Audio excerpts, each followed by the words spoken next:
All right, we are going to go ahead and get started. I will preface this video by saying this is now the third time I'm attempting to do this. I promise it is not me. I'm obviously knowledgeable of technology, and it is not me. This thing just keeps being really annoying. So I'm really hoping that this time it works. So anyways, I am not there, obviously, which is so sad. And I miss you all very, very much. And I cannot wait to see you all next week. But for now, since I am gone, I have made you a wonderful video that I hope you all enjoy. And so yeah, so we'll go ahead and get started. So everyone should have your pink packets out.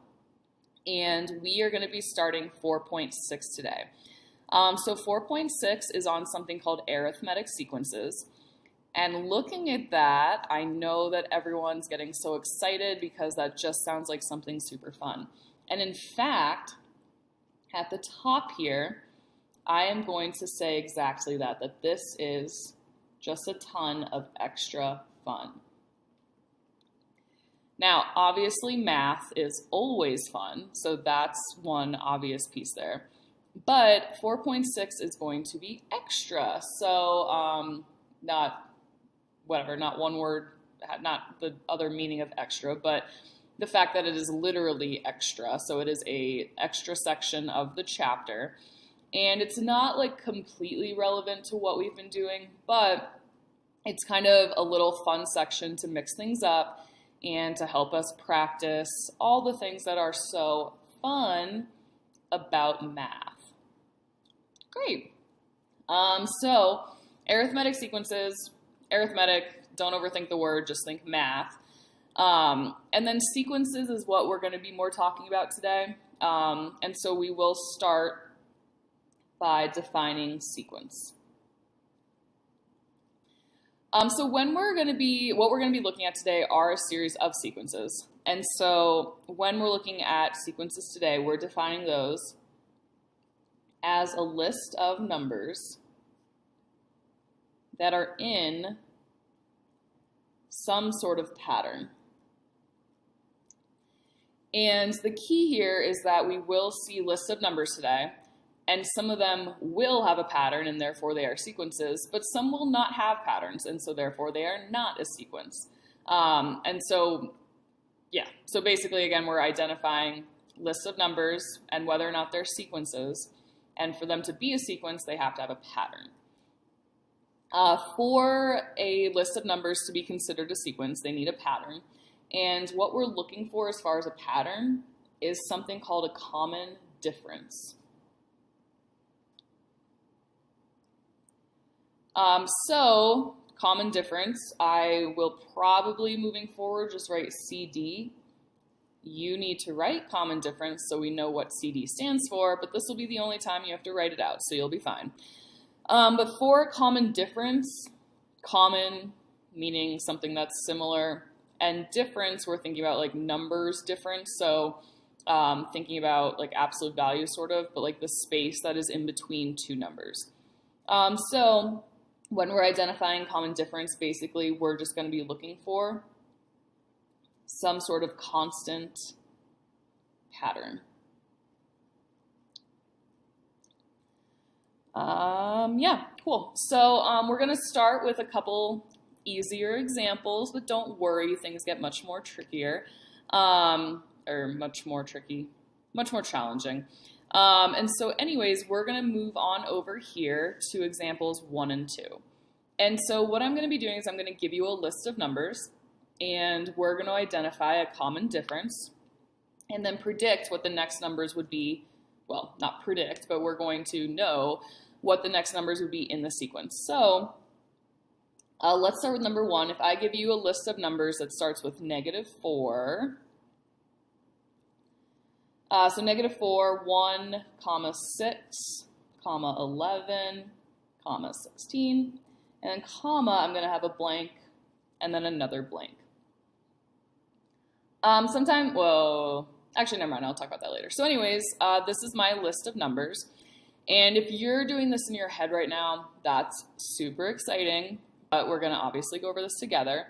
So the first thing that these questions are going to ask is, what is the common difference? And what I'm going to do to find the common difference is I need to look in between each number. So in a row, I'm going to look between -4 and 1, 1 and 6, 6 and 11, 11 and 16, and see what the difference is, and then see if that's a common difference. So first I'm going to look at the difference between -4 and 1. Again, I'm really happy you can do this in your head, but I do want to talk about visually what we're thinking of. So I'm going to come on up here, and you can draw this or not, I really don't care right now. And if I have a number line, just thinking visually here, and I'm looking at -4 and 1, and I want to find the difference between those two numbers. So again, I'm looking at space between these. Never mind. So anyways, the space between, it's just like the name of a song, but it doesn't matter, none of you would know it. So anyways, from -4 to 1, I go up 1, 2, 3, 4, and 5. So my difference between those two numbers is 5. This will be important for us to remember when we're dealing with negatives, is thinking about what that difference is. It's just the space between. So for this problem, I know the difference between -4 and 1 is 5. I look at 1 and 6. The difference between those is also 5. 6 and 11, difference is 5. 11 and 16, the difference is 5. So first thing I'm doing is identifying my common difference, and in this case, that is 5. The next piece that I'm going to be doing in these problems is telling, based on the common difference, what my next two numbers are going to be. So, would anyone like to raise their hand? Sorry. And tell us what our next two numbers in this sequence would be. And obviously I'm not there. I don't know who's raising their hands, but I'm sure that everyone's raising their hands. And I don't want to hurt anyone's feelings, so let's just start with Bryce so he can stop whining. So Bryce, do you want to tell me what the next two numbers are going to be?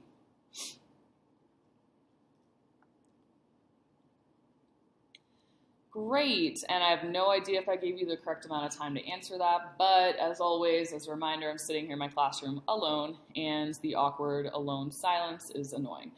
So I'm sure that Bryce gave us the correct answer, which was 21. Not sure why I picked that number, but of course we had to have that number come up. So that was the first one, and then I'm sure Bryce also said 26. So would anyone like to tell us how Bryce got 21 and 26? How about Sky?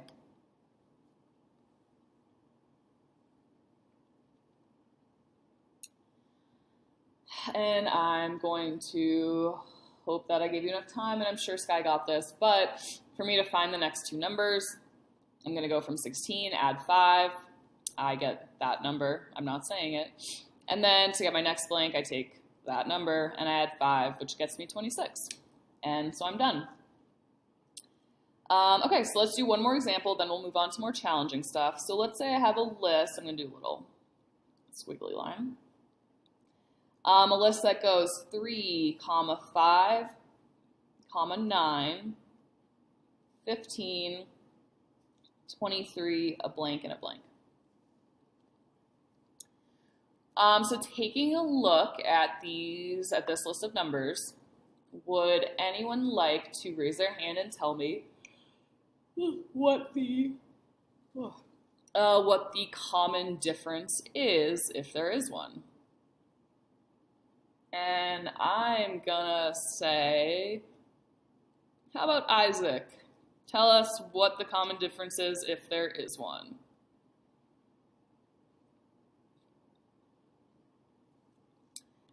And I'm going to assume that Isaac said something that was entertaining, and I'm sorry I missed it. But I am sure that Isaac also identified that, in fact, there is no common difference. Because if I look between all the numbers. The difference between 3 and 5 is 2, 5 and 9 is 4, 9 and 15 is 6, 15 and 23 is 8, and so there's no common difference, and therefore it is not a sequence. Does anyone have any questions before we move on to more challenging things? Not that I can answer them, but yeah.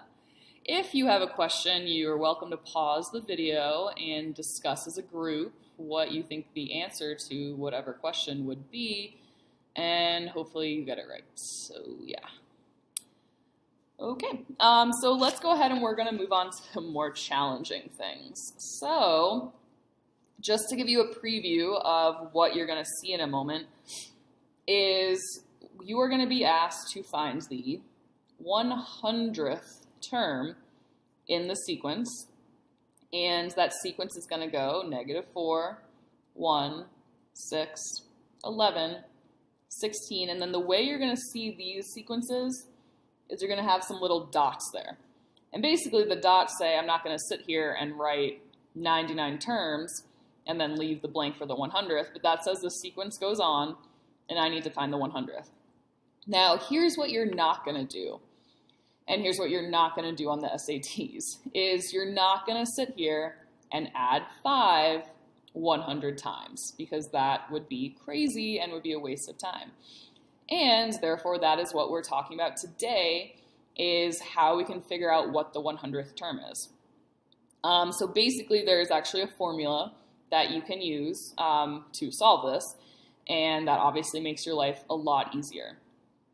So a couple things that were, never mind. I was going to see if anyone could guess what you might do. Well, you know what, we'll identify a couple things. Here's the information that you're going to need for our formula. So we are going to need a few things. So one of the variables that you're going to be using, and by variable, I'm just talking about like letters basically, we'll be plugging in for them. But so you'll need some letter A. And what A represents is a term. Okay, so it's just going to be one of the numbers.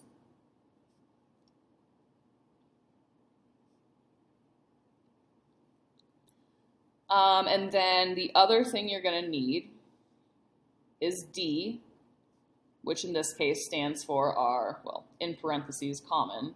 Ooh, that's not... I know, I never make mistakes. There you go. So D is going to be the common, but D for difference, that we identify when we first look at the sequence. And then we're also going to see the letter N. And this is a little weird, but basically it means the nth term. Now, N is not a number, I realize, but every time you see these problems, they might ask for the 99th term. They might ask for the 100th term. They might ask for like the 373rd third term. I realize that's not third, but whatever. So point is, whatever number term they're asking for, that's your N, basically. A couple things about what you might see. So in example, if I see something that is the letter A and has a little 3 down there, that means, so A is a term, and 3 in this case is talking about my N. So basically what that would mean would be I'm looking for the third term. So the third number in some sort of list. I realize this is all a little confusing right now, but let's just go ahead and put it all together. And so the formula that you are going to use, well, you know what? Let's hold on for a second. I'll tell you the formula in a moment, but I want us to think for a second that if I'm finding the 100th term in this list, and I know that there's a common difference of 5, would anyone like to take a guess about how you might go about, like if you know you have to go to a 100th term and you know that all of them have a difference of 5, what might be something that you're going to do? And I'm just going to have you all pick who talks right now, because some of you might have 0 idea, which is fine. But I also know some of you that might definitely have an idea of what you might do. So discuss amongst yourselves, pause the video, and yeah. Okay, so I assumed you might have paused this, also you might not have. But anyways, I hope some of you had some good ideas about what you might do. Some ideas you might have talked about were, okay, well, if the difference is 5 and I'm getting the 100th term, maybe I just do 100 times 5, and that would get me the 100th term. That is a good idea to start. We're going to talk about why that might not work. But, yeah. So anyways, we have a formula that we use that basically we're just going to be plugging into. And that formula says that the nth term, so remember you'll be given what the n is. You'll be given, are you finding the 99th term or whatever? So the nth term is equal to the first term, okay, so in your sequence, whichever of the numbers is first, plus whatever they gave you as your n value, so they said the 100th term, so your n would be 100, minus 1 times whatever your common difference is. So for those of you that might have thought for our sequence, oh, you would just do 100 times 5, that's a really good start. But the thing is, if you think about a sequence of numbers, like if you have 100 numbers and you want to kind of think about how many gaps are in between 100 numbers, there are only 99 gaps. So however many terms you need to go, you subtract 1 because there's one less many gaps. Okay, that might not make sense, but let me really quickly. If you have like 2, 4, you don't have to write this down, so you can just watch what I'm talking about. 2, 4, 6, 8, and I need to find that term. We all know it's 10, great. But what I want you all to see is that 1, 2, 3, 4, 5, that's my 5th term. But when I'm looking at how many spaces there are between each of these numbers, there are only 4. So like I'm only adding, well, so our common difference would be 2 in this case. And so, but from my first term, from 2, I'm going to be adding 2, 1, 2, 3, 4 times in order to get to my 5th term. So if I want to find the 100th term, I'm going to have to start at my first term, and basically I'm adding, for the other problem that we're looking at, adding 5, but I'm adding it 99 times. So again, for this example, that's my 5th term, and I'm adding 2 4 times. So whatever term you're doing, you're adding the number or the difference 1 less than that nth term or whatever. Okay, so anyways, formula, whatever nth term they're asking me to find, I'm going to take whatever my first term is in the sequence, and I'm adding to it whatever my n minus 1 is times that difference. All right, so let's take this and we'll go ahead and get started. So when I'm doing these problems, you all know me and I want to be nice and organized. What I'm going to do is I need to identify my variables. So looking over here, I have 3 variables, a, d, and n. And so when I'm thinking about this, let's identify, first of all, my common difference. So based on this sequence, can anyone remind us what our common difference would be? How about Alexa? My common difference, yes, would be 5. And then I want to also identify my n. So basically it's what nth term are they asking for. So in this problem, what would my n be? How about Sam? Yes, Sam, my n would be 100. And then for my formula, so I have my n, I have my d, and then we have to identify my first term in my sequence. So for this problem, Tyler, what would be my first term in this problem? Yes, it would be -4. Great. All right, so we're going to go ahead and plug into my formula. So I again, being neat, always like to rewrite the formula. So I have AN is going to equal A1 plus N minus 1 times D. All right. So what I am solving for here, so we identified my N as 100. So I'm having my 100th term, so A with a little 100 there, is going to be equal to -4 plus, and I have my N minus 1. So in parentheses, I have 100 minus 1 times, and my difference I identified is going to be 5. And now I'm going to go ahead and solve this. So I have -4, and this is where order of operations, you got to be very careful. -4 plus, I do my parentheses first, 99, and then times 5. I need to deal with my multiplication first, and when I have those two sets of parentheses right next to each other, no sign in the middle, that's going to be multiplication. So I have -4 plus, and I will tell all of you that 99 times 5 is 495. And so I have -4 plus 495. Would anyone like to tell me what -4 plus 495 is? And if you're not sure, you could rearrange this to be 495 minus 4. So who can tell me what that is? Let's go. Who would be raising their hand? Julie. Go ahead. Yes, Julie, 491.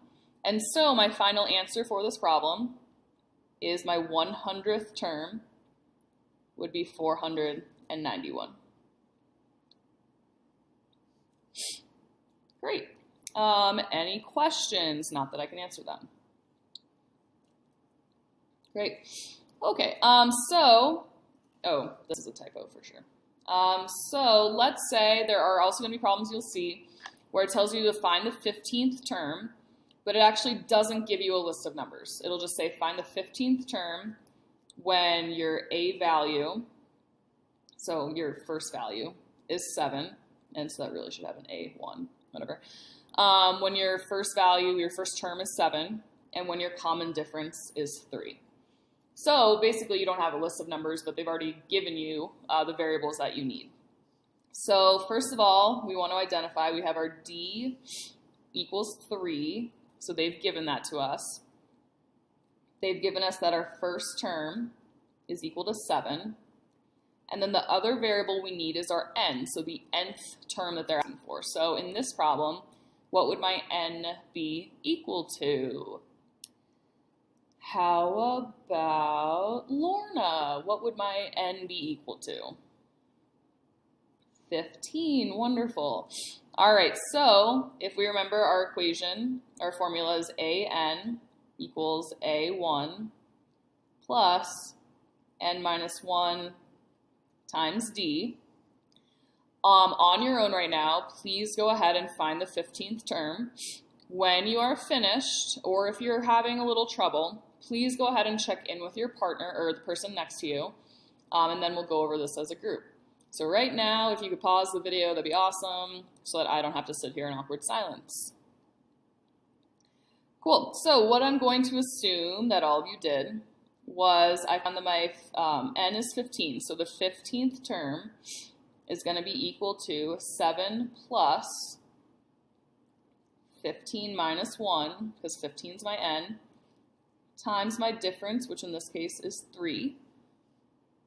So following all my steps, I have 7 plus 14 times 3. I do my 14 times 3, which, fun fact, is 42. And then what I'm going to get there is 49, which tells me that my 15th term is equal to 49. All right, so we are done with this extra fun math. I am going to pray that this video actually recorded. And what you're going to be doing now is you will be getting into partners. I have all that information on the next slides in the presentation. but you'll be with your partner and you will be working on a set of practice problems. I would highly recommend that you take these notes with you. I will expect on a test that you have this formula memorized. So my formula right here, I am not going to give that to you on a test, so you need to make sure that that is memorized. So for practice, I recommend taking this with you so that you have the formula in front of you. And then as you get more practice, try as best you can to do each problem without looking at your formula. All right, so be good, and I will see you all next Tuesday.